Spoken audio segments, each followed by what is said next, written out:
akan kita bahas. Judulnya adalah Cara Menggapai Hajat versi langit. Cara menggapai hajat versi langit. Hajat itu artinya apa? Hajat itu bahasa Arab.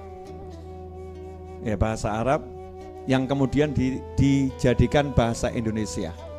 Aslinya dari hajah. Dari hajah. Bukan hajah. Ya, kalau itu nanti beda lagi itu ibu-ibu yang naik haji ya. Hajah, itu lain beda lagi ya. Hajah. Hajah itu artinya kebutuhan. Ya, kebutuhan. Jadi siapa yang punya kebutuhan tertentu dan pengen kebutuhannya tercapai, tergapai, terpenuhi. Versi langit, caranya gimana?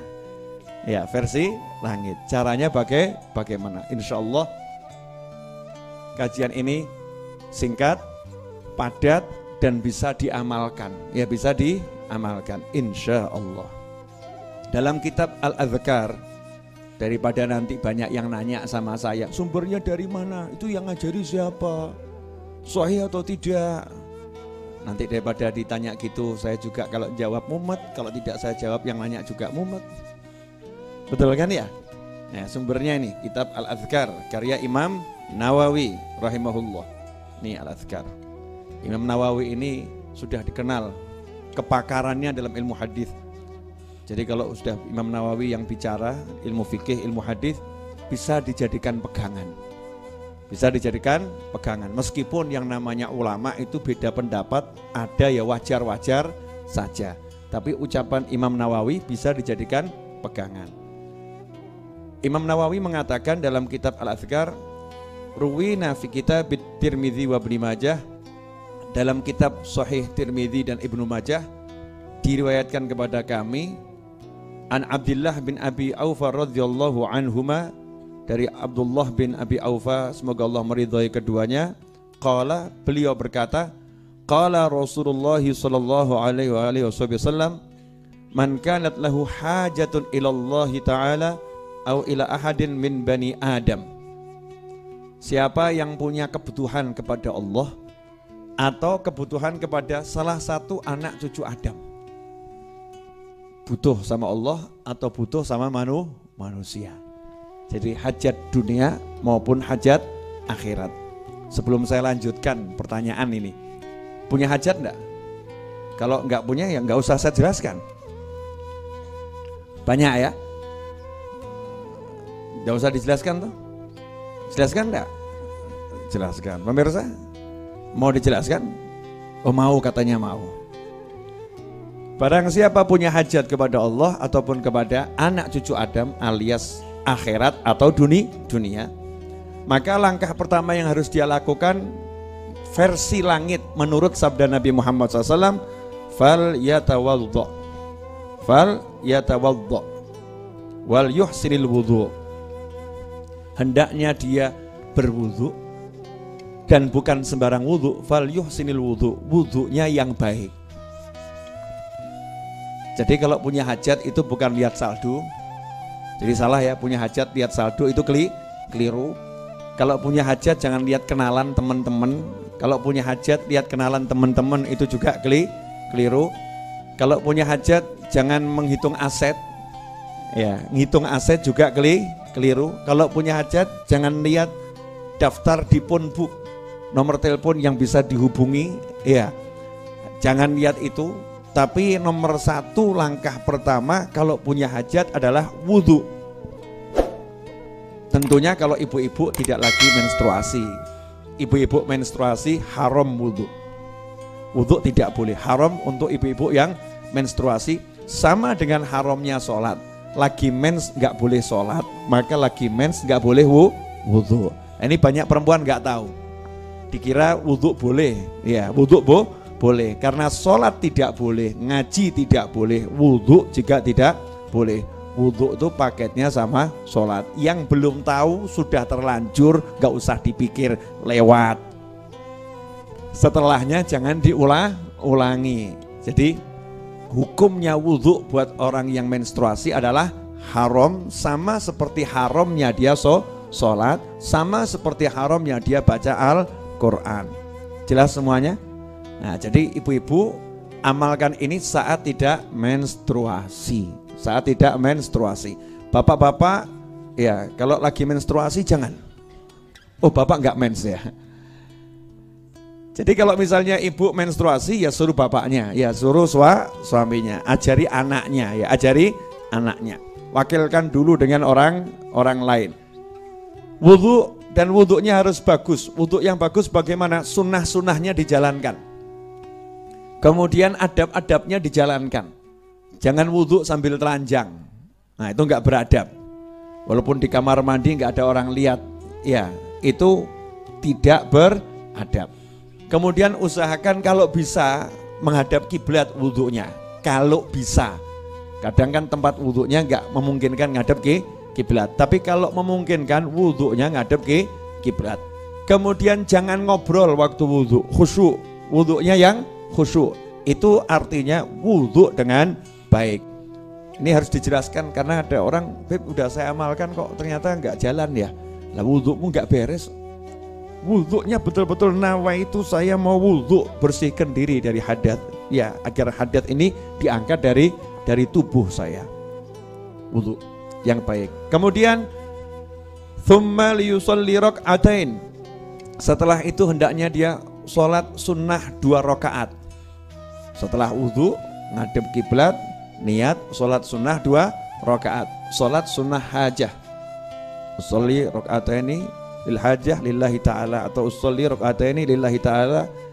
Terserah niatnya apa, yang penting niat sholat hajat 2 rakaat. Mau bahasa Jerman, mau bahasa Inggris, terserah. Itu yang di mulut itu untuk memudahkan hati biar paham ini sholat sunnah hajat.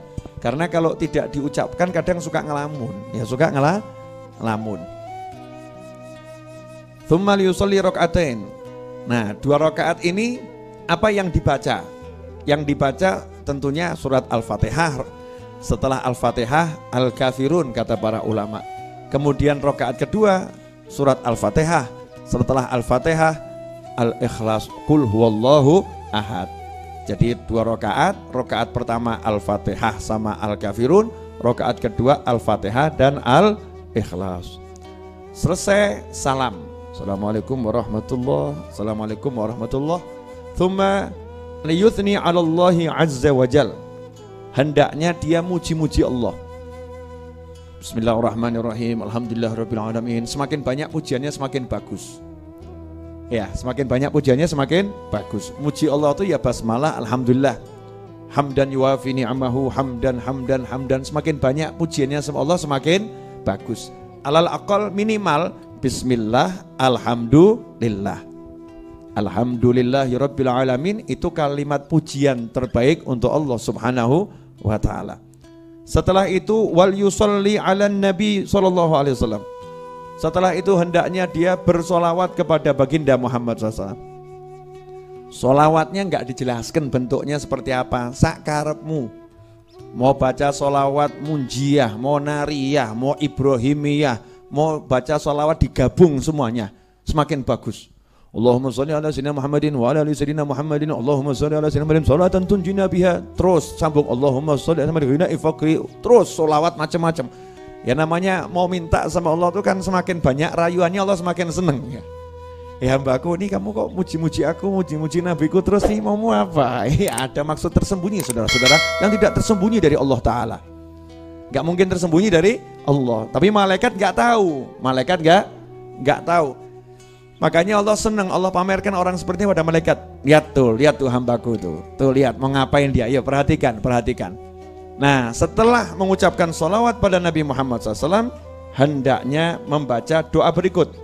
La ilaha illallahul halimul karim, subhanallahi rabbil arshil azim, alhamdulillahi rabbil alamin, as'aluka mujibati rahmatik wa azaima maghfiratik, wal ghanimata min kulli bir, was salamata min kulli ithim, la tada' li dhanban illa ghafartah, wa la hamman illa farajtah, wala hajatan hiya laka ridhan illa qadaitaha ya arhamar rahimin.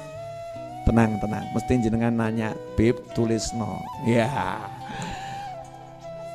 Pahamu aku. Paham. Insya Allah Rebu depan tulisannya ada. Ya, bagi yang di YouTube insya Allah malam ini juga saya garap. Insya Allah malam ini juga saya garap. Saya akan tuliskan teksnya di videonya. Ada gambar saya yang baru semiran. Ya, kemarin-kemarin tampak putih melapuk, dikritik banyak orang. Habib banyak pikiran ya, Masya Allah. Padahal saya nggak pernah mikir ya. Kebetulan saja belum disemir coklat tua. Ini udah disemir coklat tua. Insya Allah nanti malam tak syuting lengkap dengan doanya, bisa didownload di channel Habib Novel Al-Idrus ya, dilihat, diulang-ulang, ditirukan sampai hafal. Kalau nggak hafal ya nanti Rebu ambil tulisannya atau cari di website saya. Insya Allah nanti malam saya upload ya gambarnya sama doanya lengkap insya Allah. Nah, ini riwayat Tirmidzi ya. Kemudian kultu, kata Imam Nawawi, yustahabu an yad'uwa bidu'ail karb wa huwa.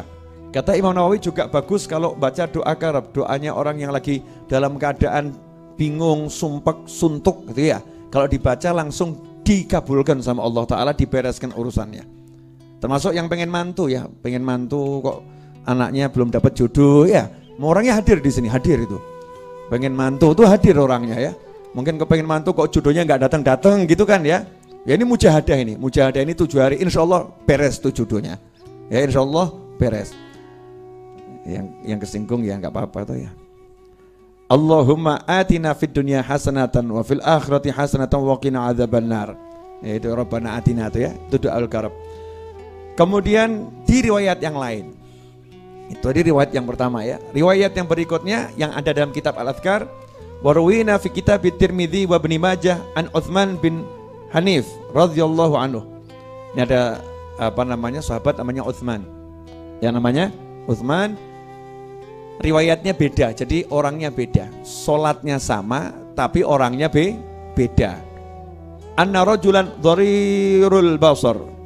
Ada seorang laki-laki yang tunanetra. Atan Nabi sallallahu alaihi wasallam faqal, dia mendatangi Nabi Muhammad SAW dan berkata, Ud'ullaha ta'ala an yu'afiyani.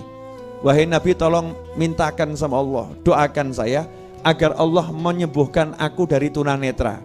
Masya Allah, nggak perlu ke dokter ya, datang ke Nabi minta sembuhkan dari tunanetra. Qala in syi'ta da'autu wa in syi'ta sabirta fahuwa khairun lak.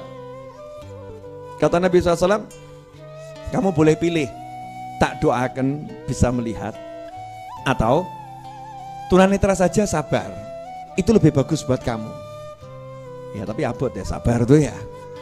Ini Rasul ngasih pilihan, kalau sabar kamu lebih bagus. Ya kalau nggak kuat ya tak doakan. Maka sahabat menjawab, fad'uh, tolong doakan saja. Ya tolong doakan saja. Jadi boleh. Ya kalau nggak kuat sabar tuh milih syukur tuh ya nggak apa-apa. Paham ya?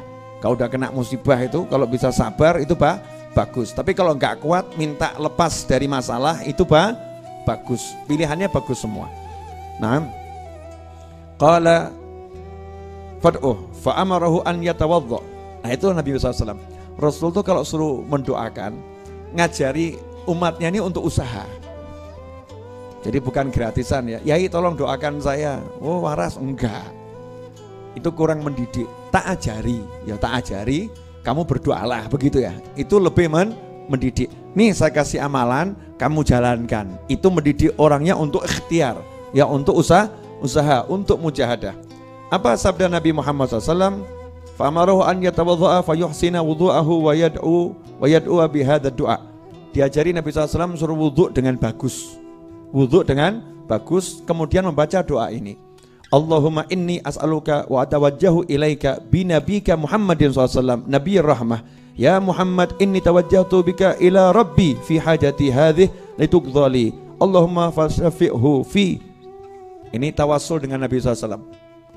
Ya Allah, kalau diterjemahkan ya, aku memohon kepadamu dan aku menghadapkan diri kepadamu dengan bertawassul dengan Nabimu Muhammad SAW, Nabi yang penuh rahmat.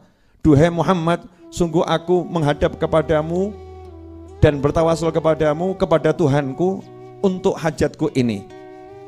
Lituqdhali, agar hajatku ini dikabulkan oleh Allah Subhanahu wa ta'ala. Allahumma ya Allah fasyafi'hu fi. Jadikan Nabi SAW ini memberikan pertolongan kepadaku sehingga hajatku kabul. Jadi yang dibawa adalah Nabi Muhammad SAW, yang diajukan Rasulullah SAW. Qala Tirmidzi hadits hasan sahih. Hadits ini hadits hasan sahih. Dalam riwayat yang lain, setelah orang tadi sholat 2 rakaat dan membaca doa yang diajarkan Nabi SAW, langsung sembuh, matanya bisa melihat. Nah kalau tunanetra saja beres, masa utangmu gak beres? Masa hajatmu gak beres? Kalau sungguh-sungguh ya, kalau sungguh-sungguh, tapi ya tenanan. Nah, kadang ini kita ini meremehkan Allah Ta'ala kok, apa ya iso ya? Apa bisa? Ini kan meremehkan Allah, apa bisa? Nanya Allah apa bisa gitu kan ya? Mana mungkin, apa mungkin dan lain sebagainya. Jangan ragu, yang yakin, terus amalkan. Lah ini versi langit. Kalau sudah seperti itu, usahalah tilpunan koncomu. Misalnya butuh utang, ono duit gak? Tak utang sih ya. Nah misalnya begitu ya. Lamar pekerjaan, masuk ke lamaran ya. Ngelamar anaknya orang, ya begitu. Menghadap, melamar, itu jalan setelahnya. Sebelumnya adalah minta sama Allah Subhanahu wa Ta'ala. Dan kalau minta jangan sekali 2 kali. Kalau bisa istiqomah, pokoknya ini kudu kabul. Ya harus kabul, istiqomah. Insya Allah malam Ahad Habib Novel mau ngajak santri weekend setelah sholat isya berjamaah, ba'diyah isya, saya mau ngajak semuanya mengamalkan sholat hajat ini. Karena saya punya hajat gede, rahasia. Ya, saya punya hajat besar. Ya, kalau yang lain saya nggak tahu. Yang di kanan saya ini kan sudah banyak amalannya, jadi ya kanan saya ini punya Bu Seha ini kan apal Quran, hatam terus. Masya Allah ini. Hajatnya pasti ya banyak. Hajatnya banyak. Maksud saya ngomong begini biar ditiru. Yang di rumah ngajak pasangannya, ngajak anaknya. Ya, yuk sholat hajat yuk apa? Aku mumet bayar utang nggak lunas-lunas itu ya. Nah kalau mumet itu ya sak rumah diajak sholat gitu loh ya. Satu rumah diajak sholat. Kalau pusing gitu, ya sebelum pusing gitu. Lah itu pusing gara-garanya nggak begitu. Nggak mau ngajak sholat bareng-bareng, nggak mau ngajak doa bareng-bareng, ujungnya pusing. Tapi kalau udah ketemunya Allah Ta'ala, kembalinya pada Allah Ta'ala, beres. Nggak ada yang tidak beres. Saya ini punya tanggungan akhir April itu harus melunaskan masih kurang 2,7 M. Akhir April. Jualan buku ya laku, alhamdulillah laku. Ya. Tapi bagi-bagi ya alhamdulillah. Saya nyawang, saya makan di satu restoran, terus tak sawang kok pegawainya baik. Tak tanya, berapa pegawainya di sini?